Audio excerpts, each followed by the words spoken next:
The following article was sent to me in December 2021 by Dallas Peterson. It's entitled 60th Anniversary of Lac Qui Parle Lutherans, and it comes from a local newspaper of the day. It reads as follows. It was on March 27, 1905, that the Lac Qui Parle congregation was organized by Pastor O.B. Sanders, a former missionary in Madagascar, at the home of O.P. Hansen. The name Lac Qui Parle, Scandinavian Lutheran Congregation, was chosen in honor of Lac Qui Parle County, Minnesota, the home of the early immigrants who were the first members of this congregation. Services in Torquay Lutheran Parish on September 12th marked their 60th anniversary of the Lac Qui Parle Parish. 3 services were held, with dinner being served at 1 p.m. and supper at 5:30. Former Pastor J.B. Stoley spoke at the 11 o'clock service. Dr. S.T. Jacobson, assistant to the district president, was guest speaker at the 2:30 service, and the regular pastor, Richard T. Day, B.D., took the 8 o'clock service. Special music was provided by the Lac Qui Parle Sunday School Choir, consisting of Angie Clausen, Randy Clausen, Sherry Hansen, Sandra Peterson, Lorna Hansen, Debbie Grinstead, Karen Peterson, Colleen Fredericks, Kenneth Fredericks, Bruce Fredericks, Dallas Peterson, Dale Peterson, Robert Satter, Barbara Peterson,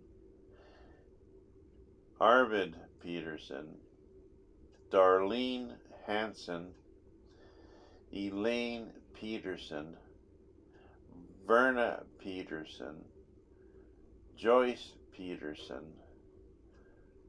Douglas Clausen, and Janice Peterson.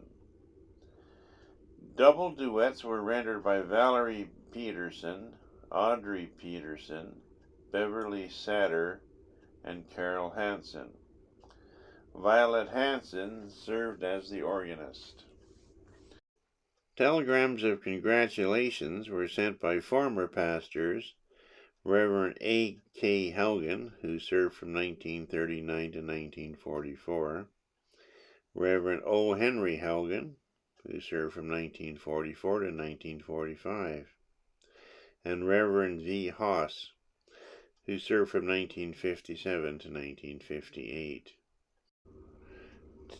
Taking part in the Sunday School Junior Girls and Boys Special Music were Janice, Joyce, Elaine, Berna, Barbara, and Arvid Peterson, Robert Satter, and Darlene and Brenda Hansen. Senior choir members the special services were Signora Peterson, Ruth Ethel, Irene, Valerie, Mardell, Audrey, Harold, Elmer, Henry, and Harry Peterson, Beverly Satter, Carol, Evelyn and Oldie Hansen, and Myrtle Clausen.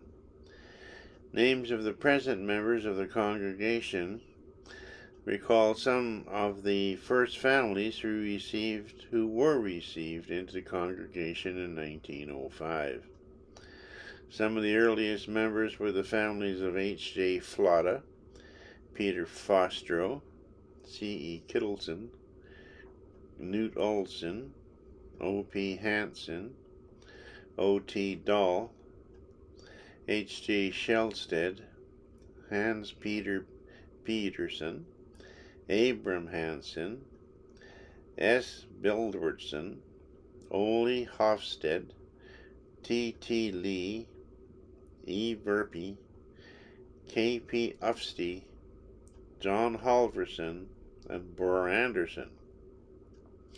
The first secretary was Edward Fussin. The first organist was Ida Peterson and Amelia Hansen.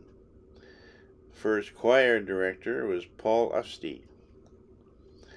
The three first trustees were C.E. Kittleson, O.P. Hansen, and O.T. Dahl.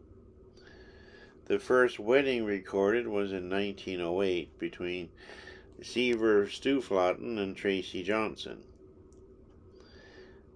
By 1912, there were 166 members in Lac Qui Parle congregation, some of whom were the Tangans, Grinsteads, Geislers, Torgesons, Sandus, C.S. Petersons, Otto Sorsdals, Camboddens, Fredericks, Alfred Sorsdals, Ed Bensons, John Haggis, L. Bergams, Ole Halversons,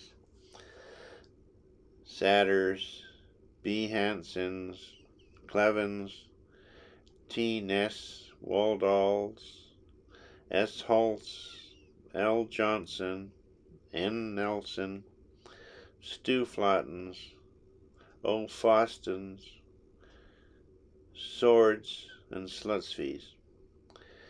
In July 1912, it was decided to build a church to be financed through subscriptions from members of not less than $1,000. Burr Anderson donated the land for the cemetery. On December 10, 1912, the decision was made to have Sunday school. The first teachers being Hans P. Peterson and Mrs. O.T. Dahl. In 1913, the parochial school was established for 3 summer months, and each teacher was paid $25 per month.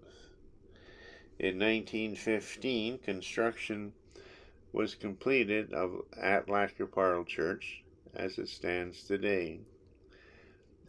In 1919, a committee of men was elected to represent Lac Qui Parle at Macon in the purchase of parsonage.